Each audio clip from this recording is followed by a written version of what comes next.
Then, Kevin, with an innocent look on his face, said something horrifying.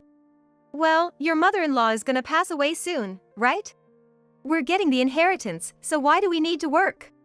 At those words, I was beyond angry, I was simply flabbergasted. And then, Kevin continued speaking. "I visited her the other day to get some pocket money. She looked really bad. I think she doesn't have much time left. Can't wait for the inheritance. I'm so excited." Saying that, he began fiddling with his smartphone with a grin that suggested he might start humming a tune. To put it mildly, I thought he was a devil disguised as an angel. Kevin had turned greedy and sold the violin my mother cherished. I was already disappointed in Kevin, but now I felt utterly devastated. If you want to be spoiled by a woman, go ahead. If there's someone who would indulge you, then leech off them for as long as you want. But I won't ever indulge you again. You, who can only repay kindness with spite, should get a glimpse of hell. I will never forgive you. I am Catherine Thompson, a 37-year-old housewife. Last year, I married Kevin and we lived together without any children. I met Kevin at work. Once, Kevin joined the company I worked for as a temporary staff member. His elusive attitude, making it unclear if he had any motivation or not, seemed to frustrate the trainers of the new employee orientation. Eventually, the trainers handed him off to me for guidance. When I asked him why he wasn't taking the training seriously, Kevin said, "Well, the trainers were men. And old ones at that. If someone like you was in charge from the start, I would have worked harder." And with that, he gave me a mischievous smile. Somehow, Kevin's smile made my heart waver a bit. Even though he was approaching his 30s, Kevin had this charm that evoked a protective or maternal instinct. Back then, not just me, but most senior female bosses adored him. Because I was always guiding Kevin, seeing him get along with other female bosses made me feel a tinge of jealousy. Reading my feelings, Kevin once said, "I only want to be taught by you, Catherine," and gave me that carefree smile of his. That's when I started to understand why some women get hooked on those charming ladies' man. Around that time, my mother, Alice, fell ill. She always had chronic health issues, but recently she got so bad she couldn't get up. She decided not to be hospitalized and received care at home. Kevin and I worked for one of the companies managed by my mother. If something were to happen to my mother, I'd have a mountain of things to consider, including the management of the family business and financial matters. I decided to take a leave of absence from work, especially with the wish of caring for my mother. Just when I thought I wouldn't see Kevin anymore, he asked me out. He said, "Catherine, I want to be with you from now on." And so, we started dating. After dating for some time and considering marriage, I introduced Kevin to my mother. At that time, my mom, who had been looking pale due to her illness, seemed to brighten up and feel better as she talked with Kevin. I thought to myself, "That's Kevin, always charming older women." Still, I was happy to see my mother and Kevin get along so well. Later on, Kevin agreed to my strong wish to keep my family's surname, Thompson. So we decided to tie the knot. Kevin has always had a knack for being pampered. Even when we were dating, I paid for all our dates. That hasn't changed since we got married. Even a year into our marriage, Kevin never reaches for his wallet. Every time the bill comes, he always steps back a bit and looks at me with those puppy dog eyes. And with those eyes, he seems to silently plead, "Could you please pay?" Seeing him like that, I can't help but feel, oh well. And I always end up paying. Admittedly, I earn more than Kevin, who's currently a temp worker. Even after our monthly expenses, thanks to my savings, we live comfortably. When I asked Kevin if it hurt his pride as a man that I always paid, he replied nonchalantly, "What pride? It's common these days for women to be the breadwinners, ain't it?" Even as a temp worker, if Kevin put in a bit more effort, he could secure a full-time position. Up until I took my leave, I felt like I'd given him enough guidance. Not only about work but also about business etiquette and the mindset needed for his job. I also wanted Kevin to understand the responsibilities that came with marriage. However, against all my expectations, Kevin quit his job all too easily. When I pressed him for a reason, Kevin, with a seemingly innocent face, asserted a shocking statement. "Why work? Your mom's gonna pass away soon, right? We'll inherit her assets, so why bother?" I was flabbergasted and couldn't even muster anger at his words. Then Kevin continued, You know, I went to see her the other day to get some allowance, but she looked pretty bad. I think she won't last much longer. Can't wait for the inheritance. It's gonna be exciting." Saying that, he began fiddling with his smartphone, a smirk on his face as if he might start humming any second. That was the moment I realized that Kevin, to put it mildly, was a devil in an angel's disguise. I was at my mother's house again today. By the afternoon, my sister Mary had returned to our mother's house. Mary had married young, and her kids are already in college, living on their own out of state. Her husband, Bob, is on a business assignment abroad, so Mary has been staying at our mother's house lately. I take care of our mother mornings while Mary is at work. Speaking of which, Kevin came by the other day. He said he was here to pay a visit, but he just sweet-talked Mom into giving him some money and left. Isn't he working yet? Again? I thought, feeling deflated. It seems Kevin has been visiting my mother several times when I'm not around. And getting money from my mother has become a pattern. Before we got married, when I brought Kevin to meet my mom, he seemed to accidentally notice that she had a vast fortune. That's probably why he quit his job, banking on the inheritance, and keeps coming for handouts. What a leech. Indeed, the mansion where my mother lives is on the most elevated piece of land around here, and the entrance is quite impressive. This house was built by our late father, who was also quite wealthy. When he passed away, my mother took over all of his businesses and expanded the wealth even further. Now, just from her businesses alone, she has assets worth $13 million. Kevin was staring intently at that violin in Mom's room. There's a violin showcased in my mother's room. It seems to be a keepsake from our father, who once aspired to be a musician. No matter how wealthy she became, our mother often said there's nothing more precious than that violin. It was so Kevin to have the sharp instincts to notice the value of that violin. "Mary, next time Kevin comes over, you don't have to give him any money." But Mom keeps giving it to him. It's really frustrating. I felt defeated again. Though I've only been married to Kevin for just over a year, I need to consider our future together.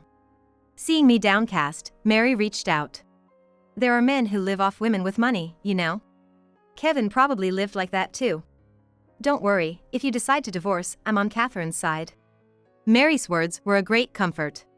Perhaps Kevin will change in the future. Divorce was always an option, so I decided I would think about it if and when necessary. One day, my mother's condition took a sudden turn for the worse. After eating a little breakfast, she went to sleep but suddenly began to struggle. Luckily, both my sister and I were at Mom's house that morning, so we noticed right away. Mom fell into a coma. The doctor who arrived told us to prepare for the worst, and both Mary and I struggled to keep our composure. Somehow, Mom held on till the next day. During that time, Mary's kids and Bob, who came from abroad, visited. Yet, despite having taken so much allowance from her, Kevin was nowhere to be seen. It might be the last chance to see my mother. Late that night, surrounded by her family, my mother passed away. I believe her last moments were peaceful. Bob and the kids were crying with sorrow. I was heartbroken too. Since the doctor had told us to be prepared, Mary and I could swiftly move on to the next steps. Planning the funeral, notifying various people. Thanks to our prior preparations, things proceeded relatively smoothly. I sent Kevin a message, telling him about Mom's passing and the details of the funeral. It was obvious from the checkmark on the message that he read it, but he didn't reply. Perhaps he's in shock, I thought, and waited for him to show up at the funeral. At the funeral, Mary and I greeted the people who had close friendships with Mom during her lifetime. Executives from her company, longtime friends, so many gathered for her. Knowing how much she was loved by everyone, my heart swelled with emotions. Then, Bob approached us, looking very distressed.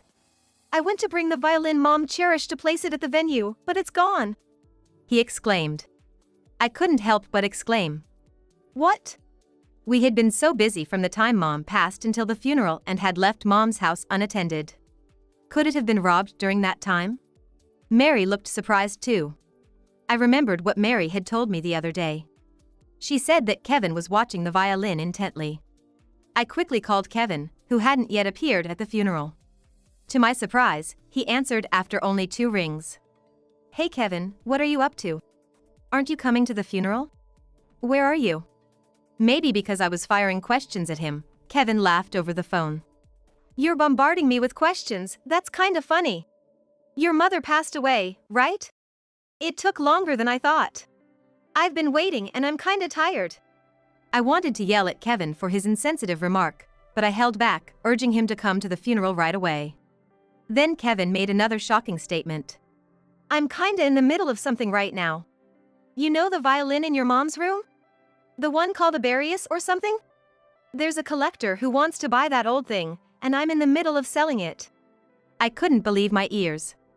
Kevin was selling my mother's violin. Kevin, stop that process right now. Do you want trouble? I desperately tried to stop him. That violin is something that should never be sold. No can do. The buyer is really eager, and they've got the cash ready. Well, gotta go. Good luck with the funeral. See ya. With that, Kevin hung up the phone. I couldn't share this about Kevin with everyone at the funeral. I decided to discuss it with Mary and Bob later on. Driven by greed, Kevin had sold the violin my mother cherished. I was already disappointed in Kevin, but now I felt utterly devastated. If you want to lean on a woman, go ahead. If you have someone who'll let you, then keep doing it and live off them. But I'm never gonna pamper you again. You, who can only repay kindness with malice, should go through hell. I will never forgive you. I screamed in my heart. After the viewing and the burial, Mary, Bob, and I took a brief rest at my mother's house. Just because the funeral was over, didn't mean everything was settled. My mother had a broad range of businesses, so there were a lot of things to sort out. But before that, I had to settle things with it. It's about Kevin. In the end, Kevin didn't show up for the entire funeral, including the viewing or even the burial. Considering how much he had leaned on my mother, I've totally given up on him because he didn't even say a last goodbye. What finally made me so was that Kevin had sold that violin. I hadn't yet told Mary and Bob about it. Anyway, I wonder where Mom's violin ended up. Depending on the situation, we might need to consult with the police. Mary, unaware of everything, looked concerned, resting her chin on her hand. Well, we might have to get the police involved. Catherine, I called someone who knows about the violin, so it'd be good to hear from them directly. Oh, look, here they come. As I said that, a loud engine noise could be heard from a distance. The sound of the engine stopped right in front of our house. Soon after, the sound of a car door slamming shut was heard. And just as I thought that, without even ringing the doorbell, Kevin burst into the house. Hey, Catherine, sorry I missed the funeral. Did a lot of sympathy money come in? Is he really, being as insensitive as this extent, a human? Mary and Bob clearly looked displeased. Kevin, why didn't you show up at the viewing or the burial? After all the things Mom did for you, aren't you sad about her passing? I tried to keep my anger in check as I confronted Kevin a bit. Kevin replied sarcastically. Well, I'm sad, you know? I won't get any more allowance, right? When I use Mom's money for the slot machines, I win quite often. Guess folks who are good with money have luck as well. And without waiting for me to bring it up, he started talking about the violin himself. Turns out, you can't get an inheritance right away. I couldn't wait for all the legal procedures, so I asked an acquaintance to sell the violin at Mom's room. At Kevin's words, Mary's eyes widened in shock. What? You sold it? That violin? Bob, sitting next to her, looked just as stunned. Yeah, and I sold it for $170,000, so I went ahead and bought a car. Hearing this, Mary burst out laughing, her face turning bright red. A moment later, Bob also broke into loud laughter. Only Kevin looked baffled. Did you really sell it for $170,000? Mary couldn't stop her laughter. Kevin looked at me with a scowl, as if saying, What do you mean? All I could say was, I'm sorry for your loss. Now, Kevin's face turned beet red with anger. It was a rare expression for Kevin, who normally never got angry. I began to feel amused. Was that loud car just pulled up yours? I teased Kevin, asking him. Kevin, trying to keep a straight face, began to brag about his car which he claimed to have bought for $170,000. Oh yeah. You know this house is right on top of a steep hill, right? It used to be tough getting up here, but that car has some serious horsepower. So, hills like this are no issue at all.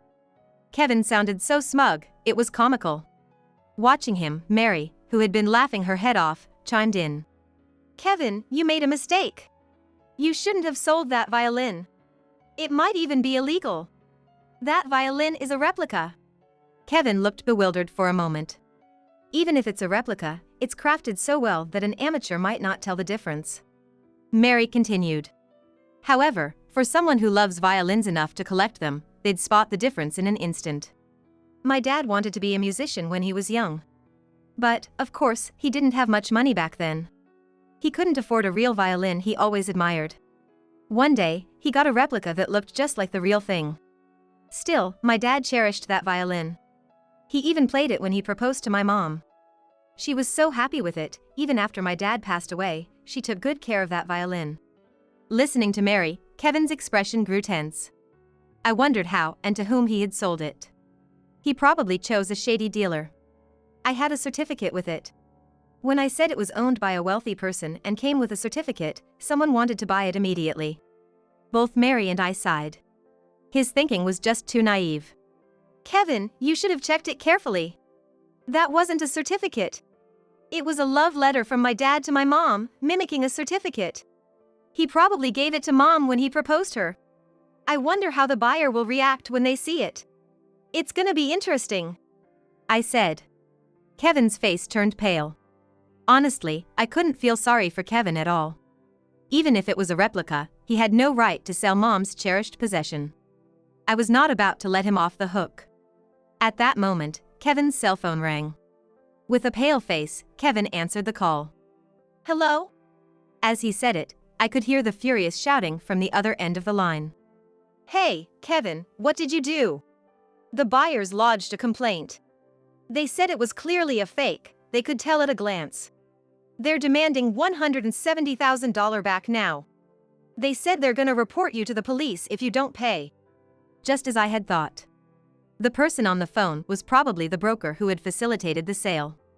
It's questionable that the broker didn't verify the item properly, and the buyer, for wanting to buy such a rare item for immediate cash without proper verification, is equally to blame.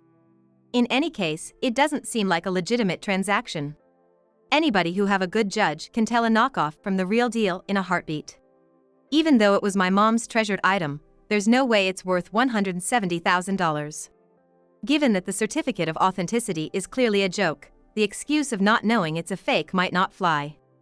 Kevin was desperately trying to reason with the broker, but it looked like his only options were to refund the money or face the police. Just after buying a new car, Kevin ended up having to part with it. He hung up, looking utterly defeated. Watching him, Mary and her husband were smirking as if to say, I told you so. As for me, as long as my mother's precious violin returns, I'm good. About that violin though. Doing wrong is still wrong. More misfortune awaited Kevin. Bob, who had remained quiet until now, finally spoke up. By the way, Kevin, if you're planning to sell your car, where is it? Didn't he drive here? At Bob's words, I too peeked out the window at the front door. Indeed, Kevin should have arrived by car, but Kevin's car wasn't where it was supposed to be parked in front of the entrance. That can't be, I locked it. Oh, no! Realizing something, Kevin rushed outside barefooted, only to find his car had rolled down the street and crashed into the fence of a large house down the hill. Geez, did he forget to set the handbrake or something? I sighed, watching Kevin race towards his wrecked car. Unfortunately, the car hit from the hood and the front of the car was smashed in. It might be tough to sell. It seems it's going to cost a fortune to get it fixed. That house the car hit, isn't that the old mob boss's place that's been there for years? Tough break, Kevin. I silently muttered sorry for your loss to myself again. Not long after Kevin headed to the scene of his wrecked car, we went over to Mr. Mob Boss's place to apologize. After all, we were family, so we sincerely apologized for what Kevin did. Interestingly enough, the boss has been a neighbor for a long time and seemed to be good friends with my mother. He even attended my mother's funeral. The gentlemanly boss, in turn, expressed his condolences for our mother's passing and seemed to notice that my husband, son-in-law, was not at the funeral. This time, he stated that because it was solely Kevin's recklessness, he was the only one to be held responsible. As we were leaving, I glanced at the wall the car hit. It was heartbreaking to see the fine brick wall damaged. The moment we all got back to Mom's house, Kevin started talking about the inheritance again. Hey Catherine, when am I gonna get my share of the inheritance? Man, if it wasn't for Mom's inheritance, it would have been over. Kevin seemed oddly relieved. Seeing his misunderstanding, I felt the need to set him straight. What are you talking about? You're not inheriting a single cent. Kevin's face was a clear picture of confusion.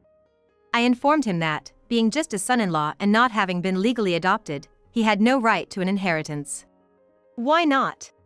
I was really looking forward to getting that inheritance. He's truly an insensitive and tactless man. Well, Catherine will inherit, so there's something in it for me. I felt tears coming by seeing Kevin, who seemed to only think about money. I pulled out a few photographs from my bag and laid them on the table. Seeing them, Kevin went pale again. Looking back, I really regret ever marrying you. I didn't mind your clingy side, but marriage is a serious commitment, with legal implications, way more than you think. Then, the doorbell rang. It was the police. Ah, that's me who made a call. Didn't someone steal Mom's violin? So, while you all were talking earlier, I contacted the police. Under Mary's guidance, the police tried to detain Kevin. Kevin, crying, resisted. Hey, why? You should overlook theft among family members, shouldn't you? His loud admission of the theft was so naive, it almost made him seem adorable. From an outsider's perspective, at least. Although he called it family, it wasn't the case he lived with. Even if I inherited it as an inheritance, it's still considered personal property, so it can't escape being theft. I watched Kevin's back as he was put into the police car and whispered. Goodbye. Mom, I'm sorry for causing so much worry this time. If you have something to say, feel free to visit me in my dreams. Saying that, I thought of my mother and prayed in my heart. In the end, various charges were imposed on Kevin, and it seems he's facing fines and compensations. He has admitted to the theft of the violin. He's being sued for fraud over that violin, but since Kevin didn't know it was a replica, the outcome is uncertain. Additionally, there are costs for repairing the fence at the gang leader's house and miscellaneous payouts for me. Apparently, some of the women Kevin was unfaithful with lent him a lot of money. When it was discovered that he was married, he was asked to return the money he had borrowed along with the breakup. Kevin has fallen into a whirlwind of debt, and right now, we're undergoing divorce mediation through our lawyers. Kevin brought up property division, but since I've been on leave since our marriage, we haven't really built any joint assets. I told him as much.